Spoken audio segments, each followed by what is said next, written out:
Welcome to the Untrapped Podcast, where we're motivated and inspired about success, small business, and personal development. And now, Keith Kalfas. All right, what's up, guys? This is Keith Kalfas with the Untrapped Podcast. We have an awesome guest right now, Kory Ballard, the founder of Ballard Products and Perficut. This guy built a lawn and landscape business to 25-30 million bucks and automated the business, and then built Ballard Products, which is a company that creates these amazing inventions that are accessories and attachments and all these accessories that you can use for lawn and landscaping products. If you haven't heard of them, tune in and listen to this. But most importantly, we want to talk about, and Kory wants to share, how to step up your game this year and be a real professional in your business, things like being licensed and insured and overcoming fears. Now, Kory has an amazing perspective because he came from the trenches. He built this business from the ground up. He's been through every situation and scenario almost that you can imagine. He's faced ton of fears, brick walls, plateaus, and he's overcome them. So just listening to him and listening to his perspective and letting it sink in can be just hyper valuable. So if you're here now, we got some chats in the comments. And Kory Ballard, pleasure, man. What's up? Not much, buddy. Glad to be on and good talking to you. It's been a little while since we've done this. I think we had you on our podcast as well. And it's always good to talk about our industry. And, it's getting close to spring. Actually, a lot of guys are out cutting grass and doing landscape already. And in Des Moines, we had 6 inches of snow last week. So we're still not rolling yet, but we're getting excited for spring season for sure. I love it, bro. So let's get right into the meat potatoes. When did you start your business? What did the process look like to where you were hitting your head against the wall and you're like, I need to grow a little or get out of the field, and then just kind of fast forward? I know it's that'd be a 20-hour conversation, but just to give some perspective so we can go out and then go back in, tell us a little bit about yourself and your story. Yeah, I mean, the short version of it, it's a lot like a lot of guys. I just started cutting grass when I was 14, pulling a mower around with a moped, and when I got into high school, I had a couple mowing crews, and I was getting guys out in the morning and cutting grass after school and on weekends. And, our community was growing. There was a lot of opportunity for us. And so the company grew fairly quick. I still wasn't sure that that's the path I wanted to take. I liked that I worked for myself. I liked working outdoors. But I had family that didn't know if it was a career, and I had people saying you should probably go to college.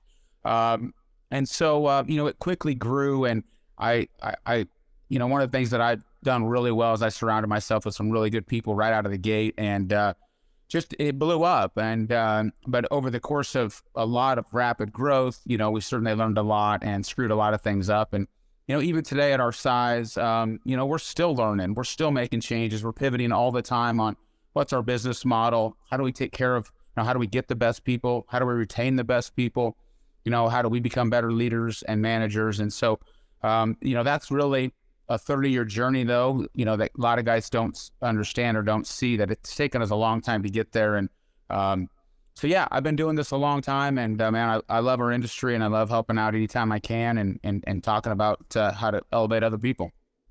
I love it, man. That's a good 40,000 foot view. You're definitely super credible. You're talking about teams and management, the right people and all that. Now to zoom back in, let's just say you're getting your business off the ground. You got a truck and a trailer, a couple mowers, you're doing some landscape jobs on the side, and this is the year you want to hit it and say, cross 100K or get to $250,000, and maybe you need to expand a little. What's some of the things that you're going to bump up against, and then some of the things that can protect you in your business, some things that have to start getting done, things that you can't ignore anymore if you want to grow your business and be able to sleep at night. You know what I'm saying? Yeah, there's a lot of things there, Keith. I mean, first off, if you want to grow, you need to be professional. You need to act professional. People need to look professional, whether you've got one guy with you or you've got 3 or 4 guys. Your trucks don't need to be new, but they need to look professional. I believe 100% there should be some branding on them, your name, your logo, website, or phone number, however you choose to do that. But I think the big topic right now is always people, and how do I get good people? And I think the smaller companies really struggle with that. And I get really frustrated when I hear this, and I hear it a lot, and you probably do too, and everybody does. Nobody wants to work. Everybody's lazy. And that's just not true. Is it more challenging today? Yes, it's certainly challenging. So you better create an atmosphere, even if you're a one-man, a small operation where you've got 1 or 2 guys, you better create an atmosphere that they want to come to work, that they want to work for you, that you're a good leader. And so I think, help right now is one of the issues. Obviously, pricing's coming up a lot. You know, everybody says know your numbers. I'm really tired of saying it, but it's true. But, you know, are you making any money doing what you're doing and making sure that you're saying no, and what jobs fit your business model? And if you're just cutting grass, you know, what's your minimums, you know, and what's your route density, and where do you want to get clients? And so there's so many things that guys can do inside of that. But there's a ton of opportunity. I mean, I don't know about you and your market, Keith, but man, there's new guys everywhere starting up, and there's enough work for all of us. But there's good customers and there's bad customers. You've got to figure out a little bit along the way which ones fit your business model. And I just got my own lawn. I pay a guy to mow my lawn, and I mow the front, but I have a guy mow, and he canceled me. I've never been canceled before, right? But I appreciated it. His name's Sean. He said, Kory, I appreciate you giving me the business. It no longer fits in my route. And I thought, good for him. He's got 2 mowing crews. My place is a little bit out of the way. It no longer, and I'm like, good for him. You know what?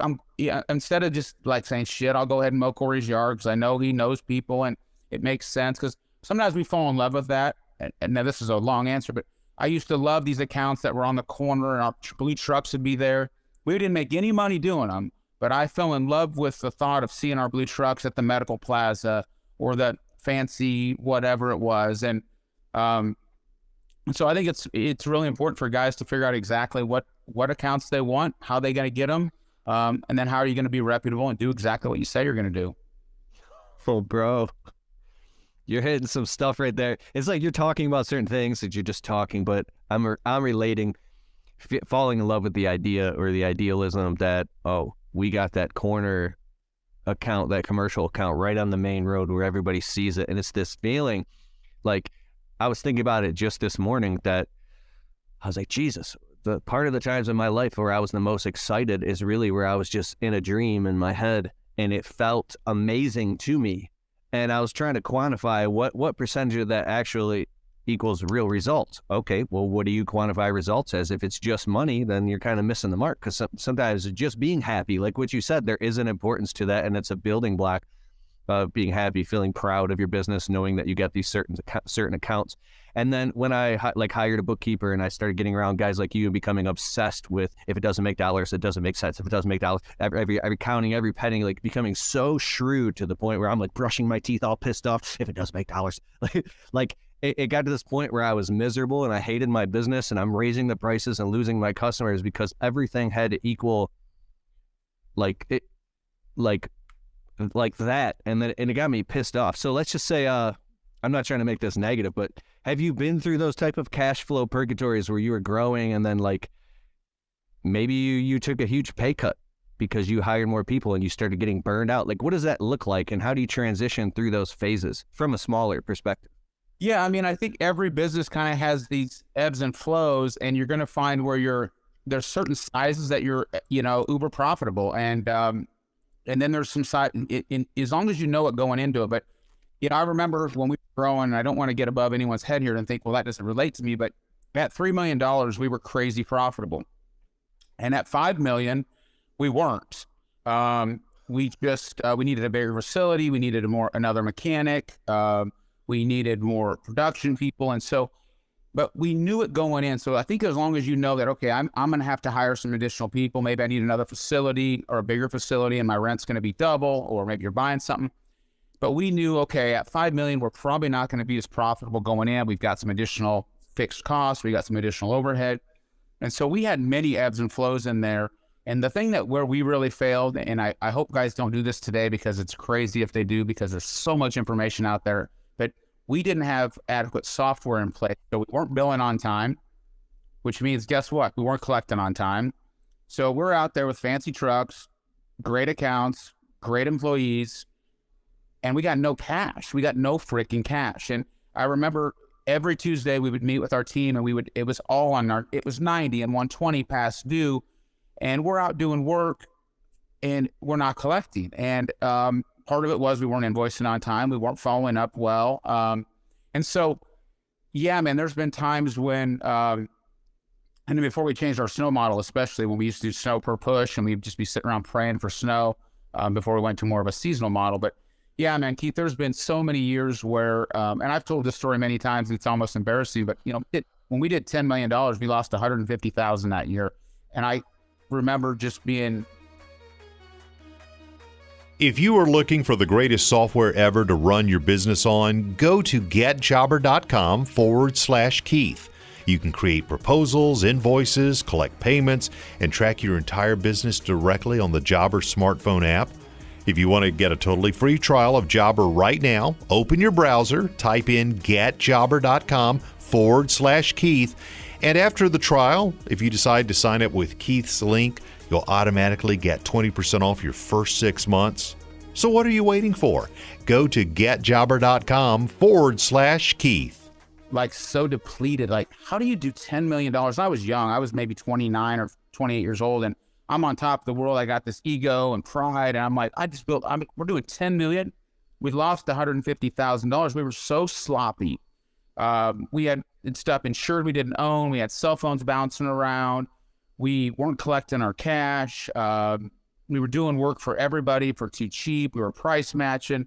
We just were sloppy. I think we fell in love with this idea of being big. And I remember, a guy saying, would you, rather be big or profitable? And I said, big, because my ego got in the way and my pride. And I thought, well, we'll just get really big and then we'll fix the other stuff on the back end. Well, the problem was you gotta do the back end stuff when you're small, because when you get bigger, now you got a freaking animal on your hands. And so I don't know if that answers your question, but man, we've been through so many learning lessons, and we started doing things we weren't good at. We got into parking lot sweeping. I thought, well, we put down sand and salt. Why would we not sweep the parking lots why would somebody else sweep the parking lots? We already have the relationship.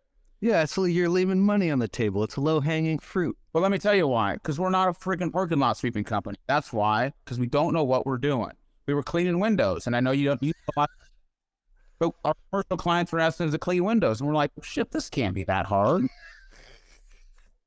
And you know what? It's not hard if you're good at it, but we're not a window cleaning company. You got new employees on Monday, they're cleaning windows. Tuesday, they're cutting lawns. Wednesday, they're digging trenches.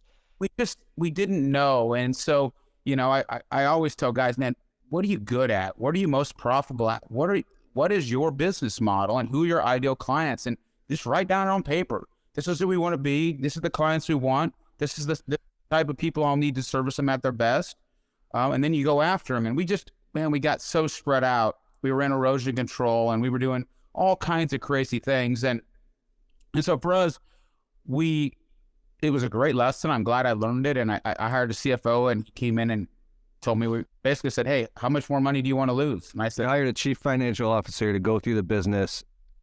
But I needed cross every T, dot every I, look exactly what's making money, what's breaking even. Yeah.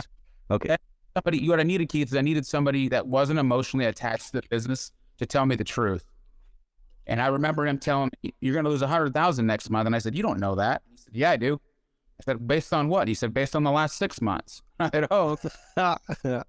And so, I needed somebody to be honest with me. And sometimes as business owners, we think we know it all, and we don't want to take outside information. And I just had to look in the mirror and say, hey, dude, to your point, like, this isn't working. Like, I've created so much stress. I'm working 80 hours a week. And with how many employees?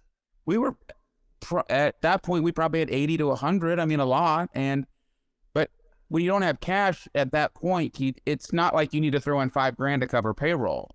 It's $100,000, right? So when you're short, you're short. You're not just like, hey man, I'm going to pitch in $5,000, we'll get payroll.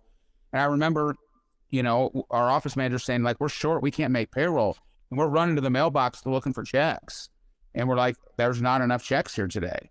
And, you start putting your personal back in there, and that's a humbling experience. And so learned a lot from that. And we just started getting lean and mean and smart. Lean and mean and smart. Well, I want one thing so I don't forget. So, because I make videos about landscaping, we get collectively, I don't know, 3 to 5 million views a month. Sometimes we post these crazy shorts and they get we've got like 13 million views 1 month posting. It's crazy stuff. It's like, but anyways, a criteria of the people who watch my videos are just getting started, and they're so excited. And I get these messages in my inbox sometime, and I'm so excited because I remember how I felt. But with some of these guys, are like, bro, I'm going to do it. I'm going to grow a multi-million-dollar business. Just watch me. So from somebody who is just getting started, who that's their vision and their dream. Maybe they believe that will make them feel worthy, or maybe like that'll make people they love proud of them, or for any different reason. What is your advice to them in a positive way? And because I mean, everything you're saying is positive. And then from your perspective, why did you want to keep growing and growing and growing? What was it for you, and what is it for you? Yeah, so I can tell you this based on a lot of friends in the industry, and I was doing some consulting for a while, and I remember Tom Fitzpatrick, a good friend of mine who runs a company out east. He got to $1 million, and he said he's never been more depressed because that was his goal. I just want to get to $1 million. When I get to $1 million, I made it, right? And he said he got to $1 million, and there was no parade. There was nobody brought balloons to the office that day. And so I don't want guys to get too crazy with falling in love with this number. Now, I love dreaming big. I want you to dream big, but I like guys that say, you know what I want to do? I'm going to do $1 million this year, but I'm going to do it at 15% minimum net or 20% minimum net.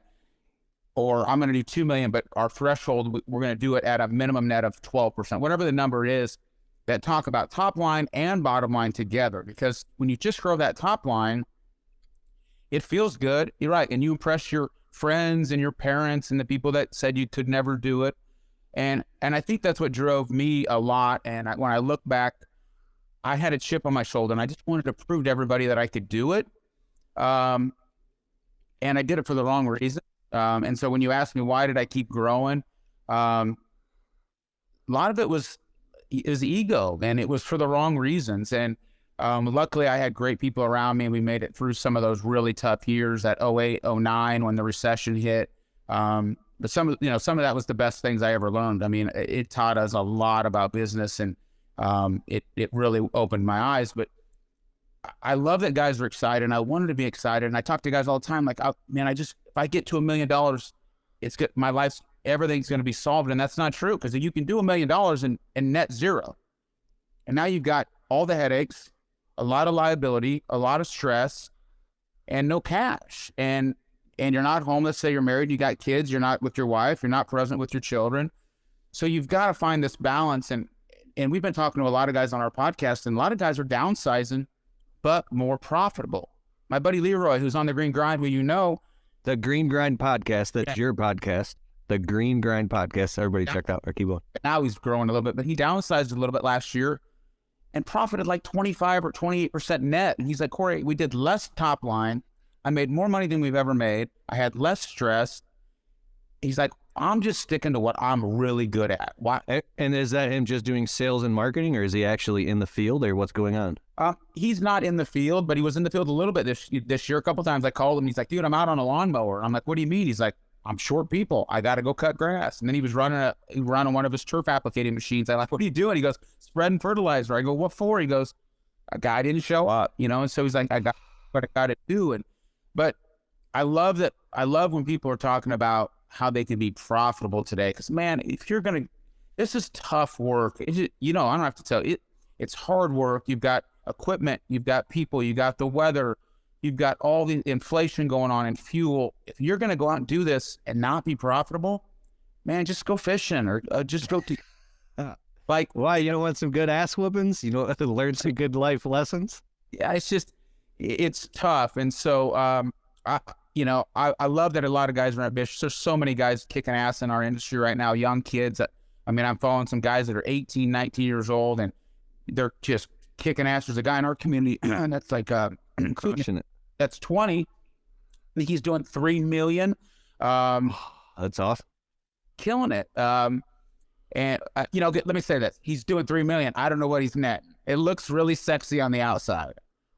They could be on the inside banging their head against the wall every day. But so I encourage guys to grow, but I just want to make sure people are not hoping that growth is going to fulfill something inside of them that they're missing. I always thought a fancier car, this or that, a bigger house would make me happy. And I've told you this, I think, before, and a couple of times you and I've talked. None of that shit worked for me, Keith. It didn't. It works for about, how long it works for? About a day. You get that fancy car or truck you've been dreaming of, your new Chevy, and you jack it up and put wheels on it. And then the next day you're still like, okay, I'm not any happier than I was yesterday. All right, so what about to the guy who he just got his brand new truck, he got some new mowers, he's got some guys who they're swamped, maybe pimped his life a little bit, upgraded the lifestyle, just went on a vacation, but he's got no payroll, no paying employees cash, no workers' comp in case something happens, and he just keeps kind of pushing that down, and he's like, it's too expensive. Well, that's just not a sustainable business model. You don't have a business. You have nothing that you can sell long term. There's a lot of guys doing that, and they're making a living, right? I mean, we all know guys that are out. I always use cutting grass because it's simple. It's an easy entry for them. You can go buy a couple mowers at Home Depot and you're cutting grass, and you don't have insurance, and you're making decent money, and you're not working for anybody else. But you've got a job and not a business. You have nothing that you can sell long term. So, I encourage guys to do the right thing. Get an LLC or an or a corporation, get your insurance, pay your people legit. You have to. And then if you don't, you want to go buy a house and you go to the bank and you're like, you got your books. What are you going to show them? It's not legit. So, if you're looking to just make a few bucks, go do that. But if you're looking to build a company long term, man, you've got to set everything up right from the get go. And especially if you want good people, I mean, you've got to offer competitive pay. Anymore, you got to offer benefits. Right. So what if you go totally legit and then you give your employees raises to compensate for the taxes and all this stuff that's coming out, and then you raise the prices on the customers a little bit, but then all of a sudden you're competing against a bunch of other trucks who aren't licensed or insured. Maybe, I don't know what percentages that is. And then you're rapidly losing clients. So you're increasing your marketing, your advertising spend, and you're just out there. And now your business becomes a revolving door of losing customers and trying to fill up the bucket with good clients who will stay. Like, I'm talking about the attrition rate and then maybe you've taken a huge pay cut because you've gone legit. Like, what about these guys that are in that purgatory right now? How do they cross that chasm when they're afraid that... Looking to maximize your production in the field? Ballard Products has over 300 products that can help you get the most out of your efforts every day. Ballard Products. Whether you are looking to get a better cut, keep your gear on your machine, keep your expensive equipment clean and safe, or just get the most out of your machines, Ballard has you covered. Ballard Products. Jump onto our easy-to-use updated website at ballard-inc.com to get your gear ordered today. Keep grinding. Stay safe. And have a great season. Ballard. Make sure to use the code Keith10 to save 10% on our full line of gear. That's Keith10. Yeah. They're going to be working for free, so to speak, or hypothetically speaking. You first want to identify why are you losing clients. Is it quality or is it price? Because I believe if you do high quality work, you won't lose clients for $5 or $10 cheaper. But and there is some truth to that. There is times when guys have grown companies, including us, and I had people making more money than me for a while. I remember at one point, like, my salary was way less than it should have been, but I knew long term, if we just did the right things, that if you take care of the things, the money will take care of itself in the long run. That's easy to say back then I didn't have much overhead, I didn't need much to live. And so I was able to live on a pretty modest, I had my company truck and cell phone, and I didn't need a whole lot to live. But yeah, you're right. When you do go legit and you start paying your people competitive wages, now you get a 401k, now you get healthcare, you're like, shit, now I got to raise my prices. Now I'm not competitive. That's also when you really got to look at that business model and say, do we have the right clients that allow us to sustain this? Because the easy thing is, I'll just raise your prices. Well, that doesn't work. You can't just raise your prices. If you're not profitable, guys, we just raise your prices. Well, what if your prices are already legit and you're just not running very lean? You're not looking at your efficiencies. Are there better ways to pay your employees? Is there a pay for performance type setup where you can incentivize guys to be more efficient while they're out there on the jobs? Your guys know how long jobs are supposed to take. Every job that we do at Perficut, everything's on an iPad now, but every job says exactly how many man hours that job needs to take. And we give them 80% of the allotted hours. So that way, if they hit it, we are more profitable. But they need to know, do they just show up and if it's a 2-hour mow, are they there for 3? Do they know how long the job is estimated for? And your guys you have to align their interests with yours. Because I said this on a podcast recently, and a guy told me I was crazy, but if you just pay people hourly and there's no incentive, if I work hourly for you, Keith, and you just pay me $20 an hour, and I could wrap up the job at 3:00 on Friday, but I can drag my feet a little bit and get back about 5:30 Friday, what motivation would I have to, I'll just drag my feet a little bit. I'll roll in about 5:30 Friday. Maybe I'm on time and a half. Maybe I'm on overtime because it's Friday. I just dinged you for $75 extra. I just, and so you have to align your interests with theirs and incentivize guys. They got to know how long jobs are going to take. And so I know the feeling of pulling my hair out, knowing a job can get done today whole job can be done by 5 p.m., even 4 p.m. And then the shit drags on till noon the next day. Yep. And then you got another trip. You're making another trip out to finish a job that should have been completed. And yep. And so when you pay people hourly, that's the hard part about it is you've got to really keep those guys aligned. They've got to understand to be efficient that you can pay them more. But real quick, that's my weakness in my business. I'm a pushover when it comes to employees. I've had so many bosses when I've had landscaping jobs that were, the carrot and the stick, beat you with the stick. Let's go. I had this one landscape boss at a lawn care job I worked at. When we pulled up at the job, he's in the driver's seat, guy in the middle, 3 of us in a truck. If you didn't run your ass to the back of that trailer and beat him to drop that trailer door down and get that mower out and haul ass and cut this whole apartment complex, like it was just walking on eggshells, and I would get off work. I'm like, I hate this guy. I hate him. I remember one Sunday I flipped out and I called this guy up. He's my boss. This is years ago. He goes, it's Sunday. He goes, what's going on, Keith? Saw a caller ID. I go, you motherfucker. and he's like, what's good? He's like, if you're so stressed, why are you working for me? I was like, oh, yeah. So it's like, I was just being funny here, but I used to be like that. Let's go the first few years. And I'm like, well, you're only going to get out of people what you're going to get out of them. And then how long does the stick work? And then, yeah.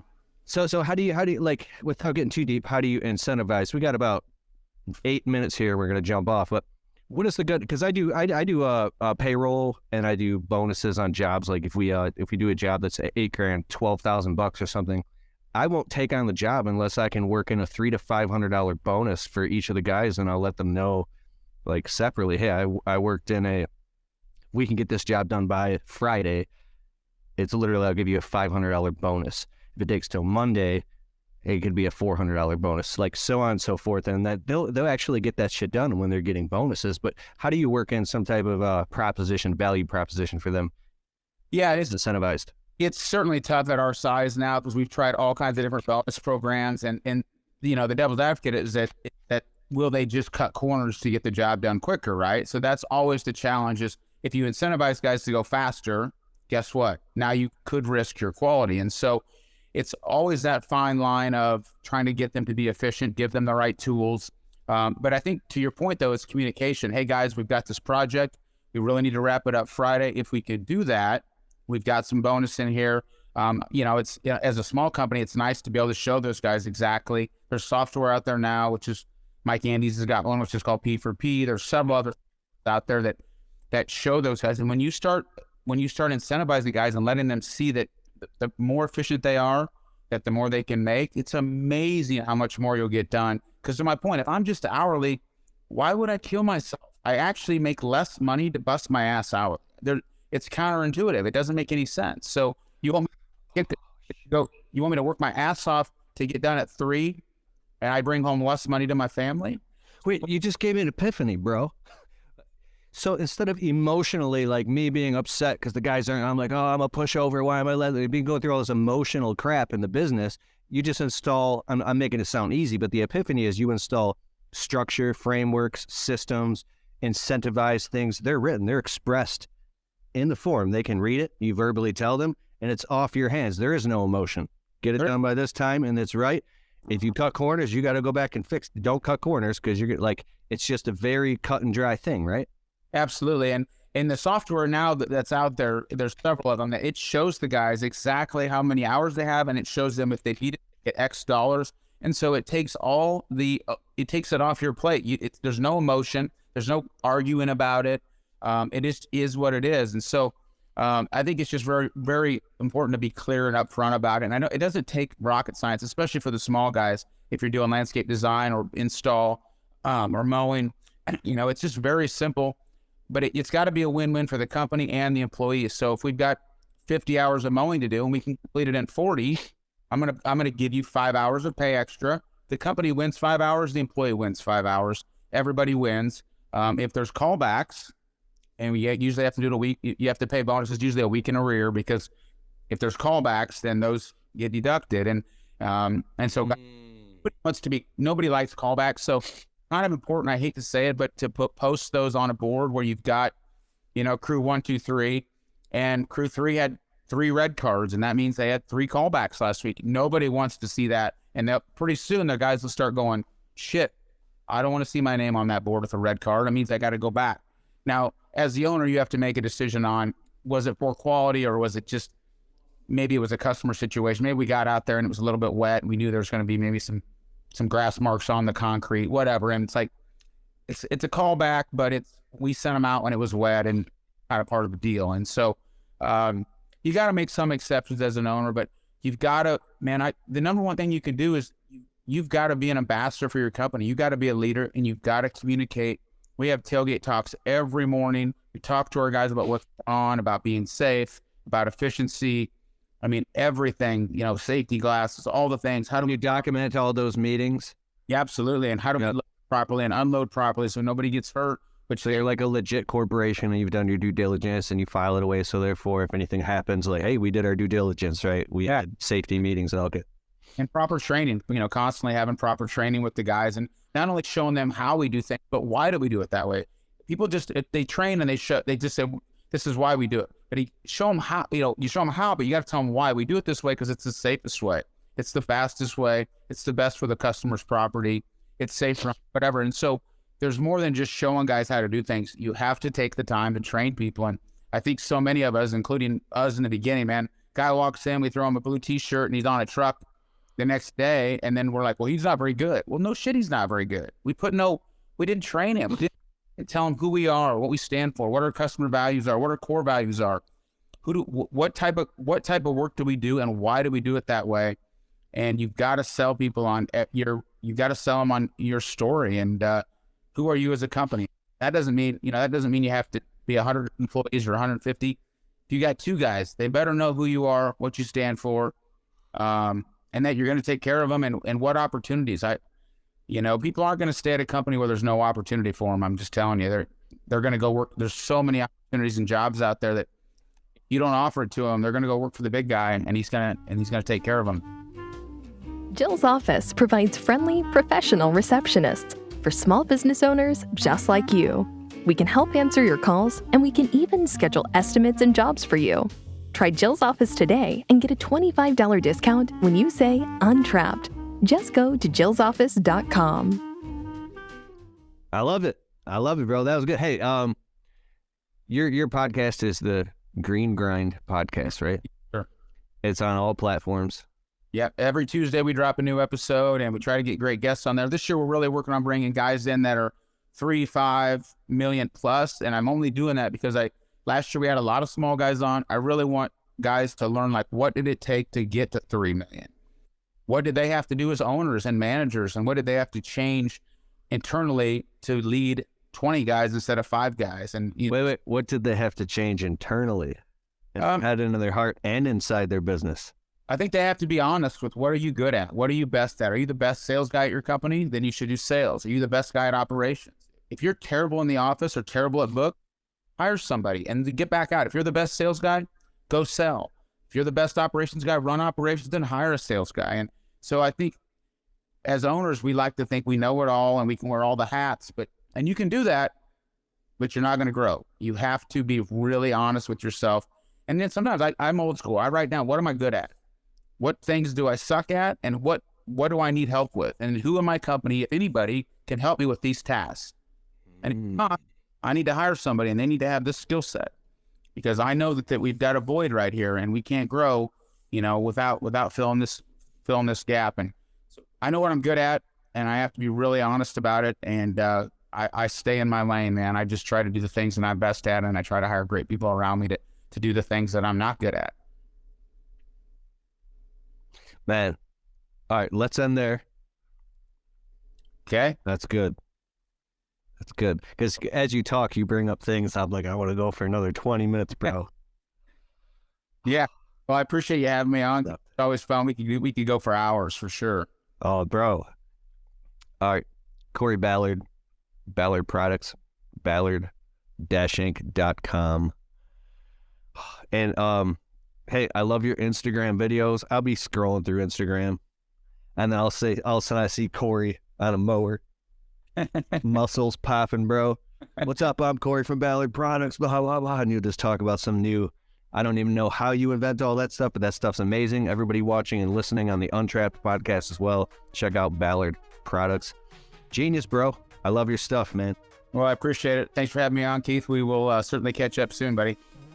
Peace out. Have a great day. Thanks, everybody. Thanks, man. Later.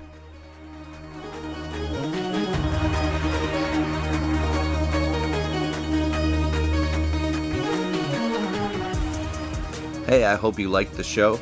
And if you like the Untrapped podcast and you get value from it, can you please take a minute and go over to Spotify and leave it a well-worded positive 5-star review. It helps boost the rankings on Spotify so the show can get to more people. Therefore, these messages can get out to more people and inspire more people so then they can go out and start their small businesses and crush it and get to the next level. It's a huge deal. All right, I'll see you in the next show.